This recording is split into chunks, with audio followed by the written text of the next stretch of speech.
नमस्ते बच्चों, Sanjay maths classes में आप सभी का स्वागत है। आप सब कैसे हो? उम्मीद करता हूँ कि मस्त होंगे और अपनी पढ़ाई में व्यस्त होंगे। आज अपन पढ़ने वाले हैं चैप्टर नंबर फर्स्ट, जिसका नाम है रियल नंबर यानी कि वास्तविक संख्याएं। सबके मन में जिज्ञासा होगी कि इस चैप्टर में क्या है, तो आओ जानते हैं कि इस चैप्टर में क्या क्या है।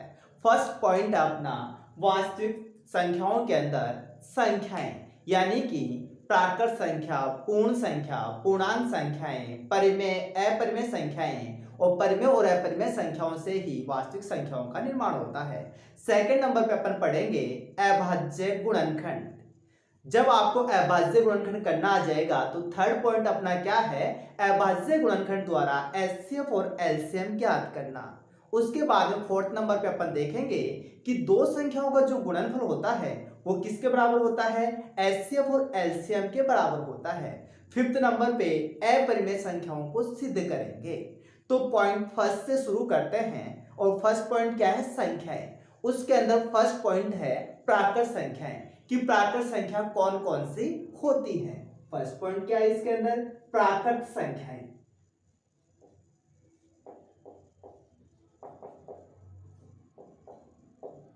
जहां से आप गिनती शुरू करते हो यानी कि जहां से आप काउंटिंग शुरू करते हो वही आपकी कौन सी संख्या होती है, प्राकृत संख्याएं। यानी कि प्राकृत संख्या के अंदर 1 2 3 4 इस प्रकार से अनंत संख्याएं चलती है। उसके बाद में सेकंड नंबर पे पूर्ण संख्याएं।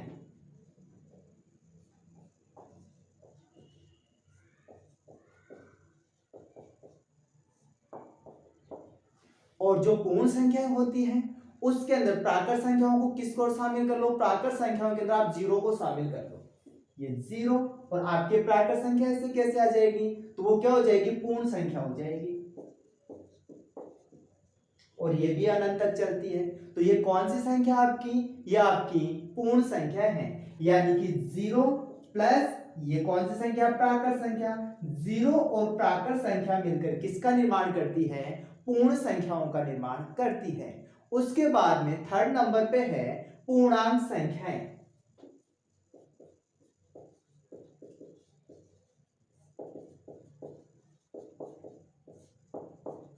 पूर्णांक संख्या यानी कि जो पूर्ण संख्याएं थी उसके अंदर किसको शामिल कर लो, जो आपकी माइनस वाली संख्याएं होती हैं, ठीक है, उनको शामिल कर लो। तो वो किसका निर्माण करेगी, पूर्णांक संख्याओं का निर्माण करेगी। यानी कि ये 0 1 2 3 4 इस प्रकार से तो आपकी पूर्ण संख्या थी और इसके अंदर माइनस वाली संख्याओं को और शामिल कर लो। तो ये बताओ ये कौन सी संख्या हो गई, ये आपकी पूर्णांक संख्याएं हो गई है।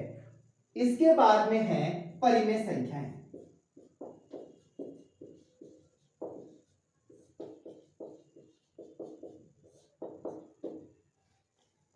और परिमेय संख्या के अंदर कौन सी संख्या आती है, जिन्हें p बटे q के अंदर लिख सकते हैं। किस रूप में लिख सकते हैं, p बटे q के रूप में। लेकिन ये जो q का मान होता है वो कितना नहीं होना चाहिए, जीरो नहीं होना चाहिए। यानी कि आपका p का मान तो जीरो हो सकता है लेकिन किसका मान जीरो नहीं हो सकता, q का मान जीरो नहीं हो सकता। यानी कि नीचे जीरो नहीं आना चाहिए, ऊपर जीरो आ सकता है। जैसे कि 2/3, जैसे 3/5, ठीक है।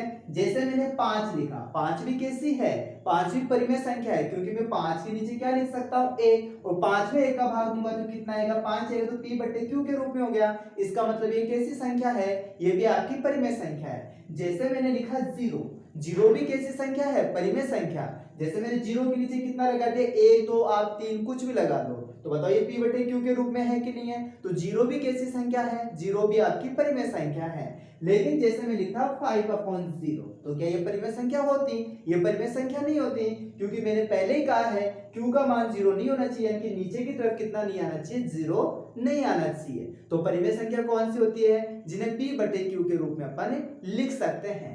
उसके बाद में अपन देखते हैं अपरिमेय संख्याएं।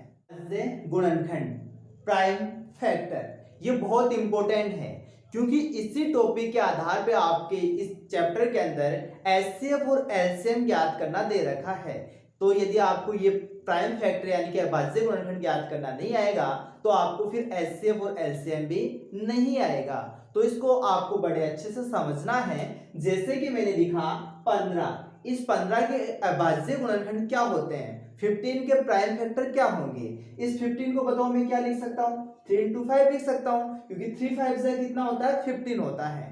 क्या इसको और ज्यादा तोड़ सकते हैं क्या, नहीं तोड़ सकते ना। अभी जैसे मैंने किसके बारे में बताया था, अभाज्य संख्या के बारे में बताया था कि जिसमें केवल खुद का ही भाग जाए। बताओ इस 3 में केवल खुद का ही भाग जा रहा है और इस 5 में भी किसका भाग जा रहा है, केवल खुद का 5 का ही भाग जा रहा है।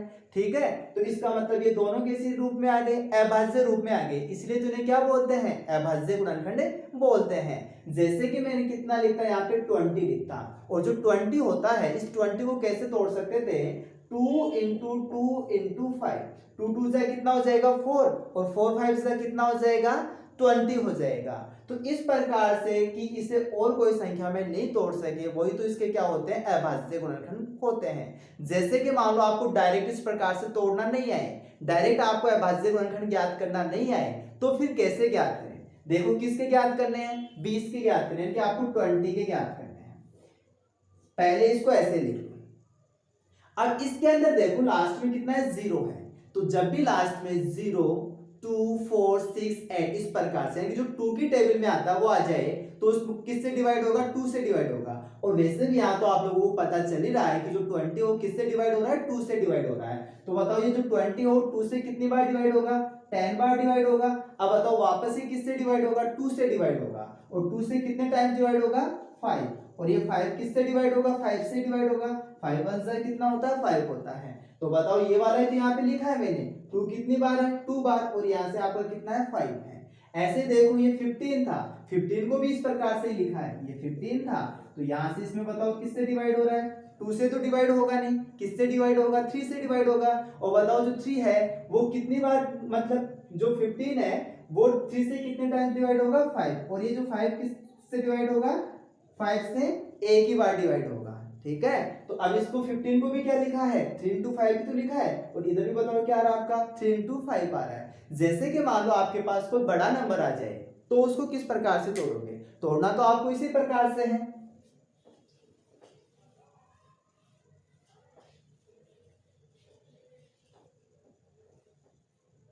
जैसे मैंने लिखा 160 160, इसके आपको क्या करने हैं, अभाज्य गुणनखंड करने हैं।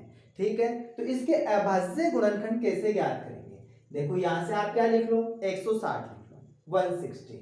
अब बताओ लास्ट में 0 है, इसका मतलब ये किससे डिवाइड होगा, 2 से डिवाइड होगा, और जो 2 से डिवाइड होगा तो यहाँ से 2 से कितने टाइम डिवाइड होगा, जो 16 है वो 2 की टेबल में कितनी बार आता है, 8 बार, तो यहाँ से कितना आ गया 8, और ये 0 है तो कितना लगा देंगे, 0 लगा देंगे।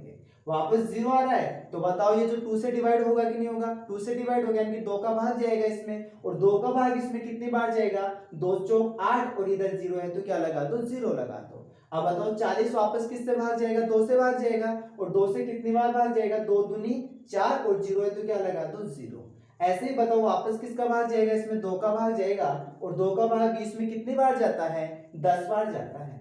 अब बताओ इस 10 के अंदर 2 का भाग कितनी बार जाएगा, 5 बार जाएगा, और 5 में किसका भाग जाएगा, 5 का, 5 एकम 5। मतलब इस 160 के अभाज्य गुणनखंड क्या होंगे, इसके अभाज्य गुणनखंड होंगे 2, 2 कितनी बार है, 1 2 3 4 और 5, 2 3 4 5, और उसके बाद में कितना दे रखा है, 5 दे रखा है, तो कितना लिख लो 5। इन सबको आप वापस से गुणा करोगे तो आपका कितना आएगा, 160 आएगा। देखो इसको इससे गुणा करोगे तो कितना आएगा, 2 2 से कितना होता है 4, और 4 2 से कितना होगा 8, और 8 2 से कितना होगा 16, और 16 2 से कितना होगा 32, और 32 को आप 5 से मल्टीप्लाई करोगे तो कितना आ जाएगा, 160 आ जाएगा।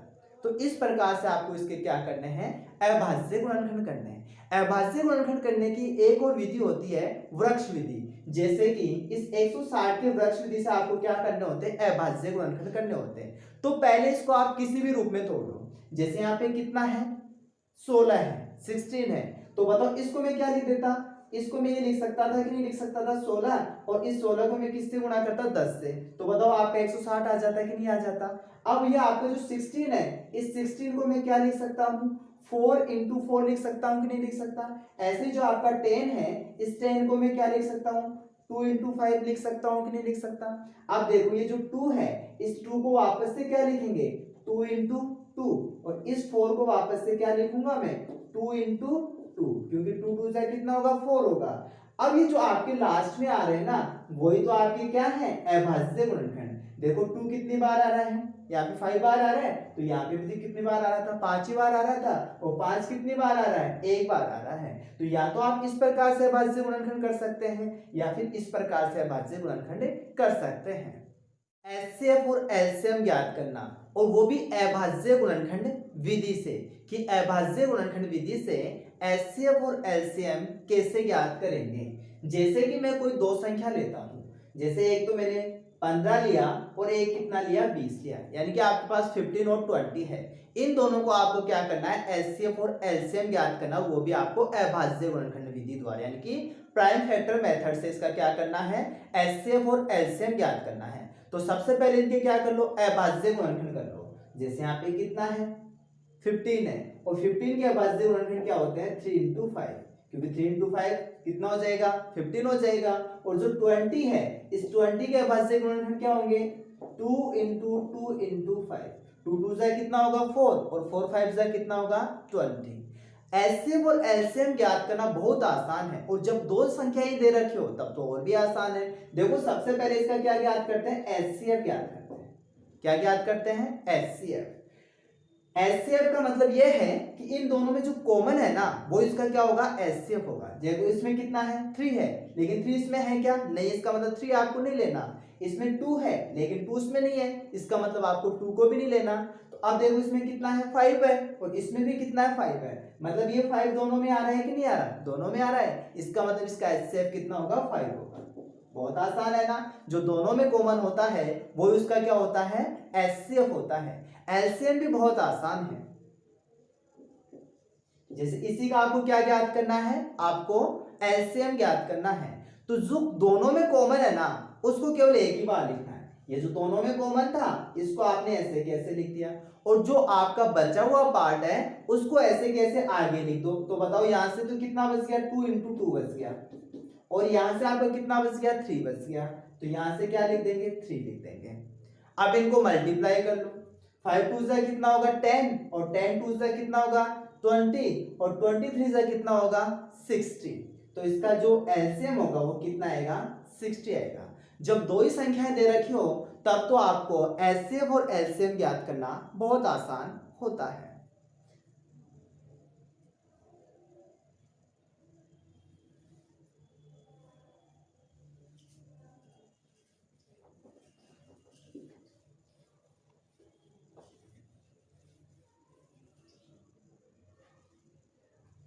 जैसे आपको संख्या दे रखी है 26 और 91, 26 और 91 का आपको क्या ज्ञात करना है, एचसीएफ और एलसीएम ज्ञात करना है। पहले इनके क्या कर लो, प्राइम फैक्टर ज्ञात कर लो। तो बताओ इसके अभाज्य गुणनखंड क्या होंगे, 26 है, इस 26 को अपन क्या लिख सकते हैं, 13 2 से कितना होता है, 26 होता है। तो 26 के अभाज्य गुणनखंड ये होते हैं। ऐसे ही जो आपका 91 है, 91 के अभाज्य गुणनखंड क्या होंगे, 7 into 13। अभाज्य गुणनखंड का नाम मैंने पहले ही सिखा दिया है। 13 7 से कितना होता है, 91 होता है। और एचसीएफ में मैंने क्या बताया, जो दोनों में कॉमन होता है वही क्या होता है, आपका एचसीएफ होता है। तो बताओ अब आपको समझ में आ चुका होगा इसका एचसीएफ क्या होगा, दोनों में कॉमन क्या आ रहा है, ये 13 इसमें भी है, 13 इसमें भी है, इसका मतलब एचसीएफ कितना होगा, 13 होगा। 2 इसमें है लेकिन इसमें नहीं है, 7 इसमें है लेकिन इस ऊपर वाले में आपका 7 नहीं है, इसका मतलब एचसीएफ कितना होगा, आपका 13 होगा। अब आपको क्या ज्ञात करना है, इसका एलसीएम ज्ञात करना है। तो बताओ इसका एलसीएम कैसे ज्ञात करोगे, जो कॉमन है उसको केवल एक ही बार लिख दो, यानी कि एचसीएफ को लिख दो ऐसे कैसे, एचसीएफ को लिख दिया, और बचे हुए को आप ऐसे कैसे आगे लिख दो, और तो क्या बच गया आपके पास, 2 into 7 बच गया है। ठीक है, अब इसको मल्टीप्लाई कर लो, 13 को 2 से मल्टीप्लाई करोगे कितना आएगा, 26, और 26 को 7 से मल्टीप्लाई करने पे कितना आएगा, 182 आएगा। तो बताओ इसका जो एलसीएम होगा वो कितना आएगा, 182 आएगा। जो गुणनफल होता है वो किसके बराबर होता है, एचसीएफ और एलसीएम के बराबर होता है। जैसे इससे पहले अपन ने एलसीएम और एचसीएफ ज्ञात किया था, वहां दो संख्या अपन ने क्या ली थी, एक 91 लिया था और एक कितना लिया था आपने, 26 लिया था। ठीक है। इन दोनों को अपन क्या करें, गुणा करें और इनके एचसीएफ और एलसीएम को गुणा करें। बताओ इस 91 और 26 का जो एलसीएम है और एचसीएफ वो क्या आया था, एचसीएफ तो इसका कितना आया था, एचसीएफ इसका आया था 13 और जो इसका एलसीएम है इन दोनों का वो कितना आया था, 120 आया था। तो अब इस वाले पार्ट को और इस वाले पार्ट को यदि अपन मल्टीप्लाई करते हैं तो दोनों तरफ वो क्या आएगा, इक्वल आएगा। जैसे इस वाले को मल्टीप्लाई करेंगे तो आपका कितना आएगा, आपका आएगा 2366। ऐसे इन दोनों को मल्टीप्लाई करेंगे तब भी कितना आएगा आपका 2366, यानी कि दोनों तरफ ही आपके क्या आते हैं, बराबर आते हैं।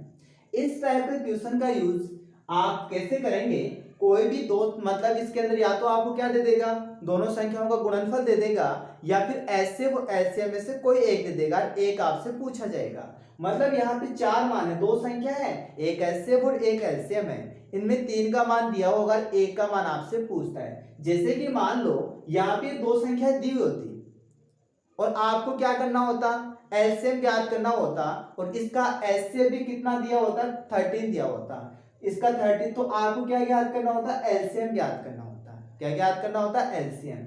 तो इसका एलसीएम कैसे ज्ञात करते हैं, देखो इसका एलसीएम इस प्रकार से ज्ञात करते हैं, ये 91 ऐसे कैसे, ये 26 ऐसे कैसे, ये दोनों आपको दिए होते और मान लो एचसीएफ कितना दिया होता, 13 दिया होता और आपसे क्या पूछता, एलसीएम पूछता। क्या पूछता, एलसीएम, जिसका मान ज्ञात करना होता है एक तरफ, बाकी सब दूसरी तरफ, और गुणा में होता है तो किस में कर लेते हैं, भाग में। बताओ ये किस में दे रखा है, गुणा में दे रखा है, उधर जाएगा तो किस में हो जाएगा, भाग में हो जाएगा।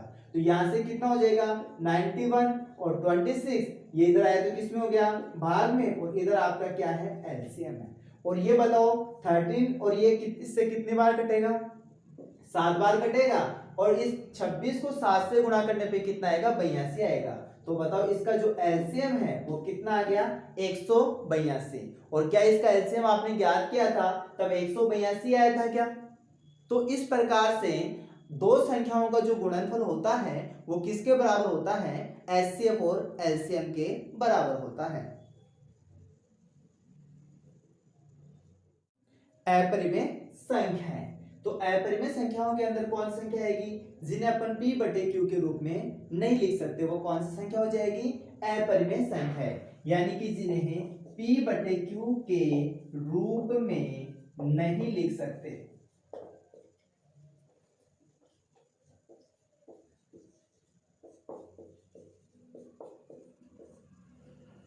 अपरिमेय संख्याओं को पहचानने का एक सीधा सा तरीका होता है, यदि वर्गमूल के चिन्ह के अंदर ऐसी कोई संख्या लिखी हुई हो जिसका पूरा पूरा वर्गमूल नहीं निकले। जैसे कि मैंने लिखा √5, √5 कैसी संख्या है, अपरिमेय संख्या है, क्योंकि 5 का पूरा पूरा वर्गमूल नहीं निकलता है। जैसे मैंने लिखा √8, √8 भी कैसी संख्या है, अपरिमेय संख्या है, क्योंकि √8 का पूरा पूरा वर्गमूल नहीं निकलेगा, क्योंकि इसको अपन क्या लिख सकते हैं, 2 इंटू 2 इंटू 2 ये लिख सकते हैं। ये 2 तो 2 से बाहर आ जाएगा तो इसको अपन क्या लिख सकते हैं, 2√2 लिख सकते हैं। तो क्या इसका पूरा पूरा वर्गमूल निकला है क्या, पूरा पूरा वर्गमूल इसका नहीं निकला है, इसलिए ये √8 भी कैसी संख्या है, अपरिमेय संख्या है। आप एक सीधी सी बात ध्यान में रखो, जिसका पूरा पूरा वर्गमूल निकल जाए वो आपकी अपरिमेय संख्या नहीं होगी, और जिसका पूरा पूरा वर्गमूल नहीं निकले इसका मतलब वो कौन सी संख्या होगी, वो आपकी अपरिमेय संख्या होगी। अब अपन बात करेंगे भाज्य और अभाज्य संख्याओं की। जैसे मैंने लिखा अभाज्य संख्याएं, कौन सी संख्याएं हैं, अभाज्य संख्याएं। तो अभाज्य संख्याएं वे संख्याएं होती हैं जिनके केवल 2 गुणनखंड होते हैं, उसमें से एक गुणनखंड तो खुद ही होता है और एक होता है। जैसे कि 2 है, कितना है, 2, तो इस 2 के अंदर एक तो 2 का भाग जाएगा और एक का भाग जाएगा, इसके अलावा किसी का भाग नहीं जाता, यानी कि एक तो संख्या का खुद का ही भाग जाए और एक का भाग जाए, वो कौन सी संख्या होती है, अभाज्य संख्या। जैसे कि 3 है, इस 3 के अंदर एक तो 3 का भाग जाएगा, एक का भाग जाएगा, इसके अलावा किसी का भी भाग नहीं जाता, इसका मतलब 3 भी कैसी संख्या है, अभाज्य संख्या। जैसे मान लो कि मैं कितना लेता, 4 लेता, कितना लेता, 4, इस 4 के अंदर 2 का भी भाग जाएगा, ठीक है, 4 का भी जाएगा, 1 का भी भाग जाएगा, तो 2 से ज्यादा संख्याओं का भाग जा रहा है, इसका मतलब ये अभाज्य संख्या नहीं है। इसके बाद में जैसे मैंने लिखा 5 भी कैसी संख्या है? अभाज्य संख्या है, क्योंकि 5 में एक तो 5 का भाग जाता है और एक किसका भाग जाता है? 1 का भाग जाता है। तो कहने का मतलब ये होता है जिसके केवल 2 गुणनखंड होते हैं उसमें से एक तो खुद संख्या होती है और एक एक होता है, वो कौन सी संख्या होती है? अभाज्य संख्या होती है। जैसे 6 अभाज्य संख्या नहीं होगी, क्योंकि इस 6 के अंदर 2 का भी भाग जाता है, 3 का भी भाग जाता है और 6 का भी भाग जाता है, तो इसके 2 से ज्यादा गुणनखंड हो गए, इसका मतलब 6 अभाज्य संख्या नहीं है। लेकिन देखो 7 है, इस 7 में केवल 7 का भाग जाएगा, यानी जिसमें खुद का भाग जाए और एक का भाग जाए, वो कौन सी संख्या होती है? अभाज्य संख्या। इसका मतलब ये 7 भी कैसी संख्या है? अभाज्य संख्या। तो आप लोग समझ गए होंगे कि अभाज्य संख्या कौन कौन सी होती है। इसके बाद में अपन बात करते हैं भाज्य संख्याओं की। भाज्य संख्याएं कौन सी होती हैं?